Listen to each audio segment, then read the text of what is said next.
ఎక్కడ విన్నా, ఎక్కడ చూసినా ఏఐ. ఇటు చదువుల నుంచి మొదలు పెడితే కనుక ఉద్యోగాల వరకు కూడా ఏఐ విపరీతంగా చొచ్చుకొస్తోంది. అసలు ఈ ఆర్టిఫిషియల్ ఇంటెలిజెన్స్‌తో చాలా ఉద్యోగాలకి ప్రమాదం కూడా పొంచి ఉందనేటువంటి ఆందోళన ఎప్పటినుంచో ఉంది.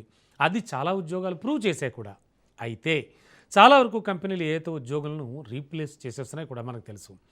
ఒక్క సెక్టార్‌లో మాత్రం కొత్త ఉద్యోగుల్ని కంపెనీలు రిక్రూట్ చేసుకుంటున్నాయి.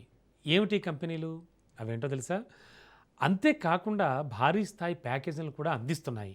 ఇంతకీ ఆ ఉద్యోగాలేంటో ఒకసారి చూద్దామా? ఎందుకంత వాటికి డిమాండ్ పెరుగుతుందో చూద్దామా? ఇప్పుడు ఏఐ ద్వారా పనులు పక్కాగా వేగంగా పూర్తయిపోతున్నాయి మనందరికీ తెలుసు.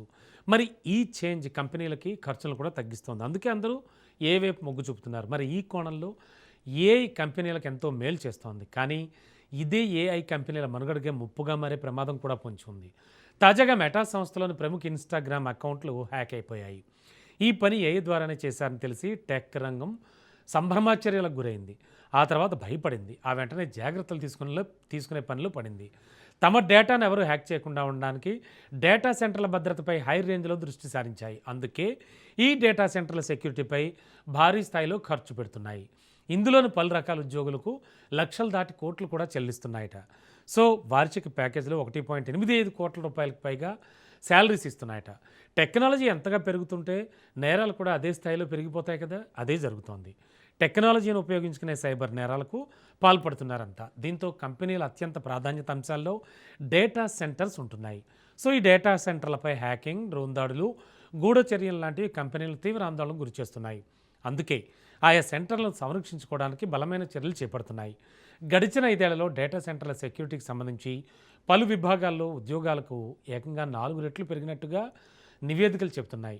సో డేటా సెంటర్ల భద్రతా ప్రమాణాలను నిర్ధారించడం, రాబోయే ముప్పును ముందుగానే అంచనా వేయడం, వాటిని అడ్డుకునే చర్యలు చేపట్టడం లాంటి ఉద్యోగాలు ఈ రంగంలో ఉన్నాయన్నమాట. సో ఈ పోస్టులకు భారీ స్థాయిలో శాలరీస్ కూడా చెల్లిస్తున్నారు. భారీ జీతాలతో పాటు డెంటల్, మెడికల్ ఇన్సూరెన్స్, అలాగే parental leaves, vision insurance and lunch ఏర్పాట్లు అంటే భోజన వసతి లాంటి అడిషనల్ బెనిఫిట్స్ కూడా కల్పిస్తున్నాయి. ఈ రంగంలోని ఉద్యోగులకు బేసిక్ ప్యాకేజీ కింద $1.43 లక్షల నుంచి $1.91 లక్షల వరకు కంపెనీలు చెల్లిస్తున్నాయి. అంటే ఇండియన్ కరెన్సీలో ఏడాదికి 1.38 కోట్ల నుంచి 1.85 కోట్ల వరకు చెల్లిస్తున్నాయి.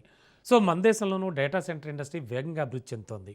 2019 ఏడాదిలో డేటా సెంటర్ల సామర్థ్యం 350 మెగావాట్లు కాగా గతేడాది నాటికే 1.5 నుంచి 1.6 గిగావాట్లకు పెరిగిపోయిందని అంచనా వేస్తున్నారు. దీంతో డేటా సెంటర్ల పరికరాల తయారీ సంస్థలకు డిమాండ్ పెరుగుతోంది. మరి మొత్తానికి ఏఐ ద్వారా వైట్ కాలర్ ఉద్యోగాలకు ముప్పు వాటిల్లుతుంటే ఏఐకి వాటిల్లబోయే ముప్పును పసిగట్టడానికి మళ్ళీ మనుషులే కావాల్సిన పరిస్థితి ఉంది. అందుకే ఆ ఉద్యోగాలకు డిమాండ్ పెరుగుతోందని నిపుణులు చెబుతున్నారు.